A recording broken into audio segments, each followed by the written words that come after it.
দিনে গুজিরা মসজিদে ইলেকট্রিকের কাজ কমপ্লিট করে দেওয়া হয়েছে এবং এখানে 6টি ন্যাশনাল টঙ্গীর ফ্যান ছিল মসজিদের বারান্দায়, এখন 6টি আবার নতুন করে বিআরবি ফ্যান লাগানো হয়েছে।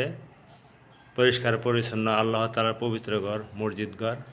এখানে আপনারা সবাই আসবেন, নামাজ পড়বেন এবং বক্সের ব্যবস্থা করা হয়েছে জুমার দিন খুতবা পড়ে এই কারণে, এবং টাইলস এবং মোজাইক করে দেওয়া হয়েছে বারান্দাটা।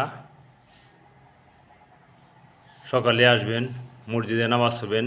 কুল্লু নাফসিন যায়কাতুল মউত, প্রত্যেকটা নর-নারী মৃত্যু স্বাদ গ্রহণ করতে হবে। তাই আপনারা আসুন, সকালে নামাজ পড়ি, আল্লাহ তাআলার ইবাদত করি, পরকালের কথা স্মরণ করি, মৃত্যুর ভয় মনে রাখি। আসসালামু আলাইকুম।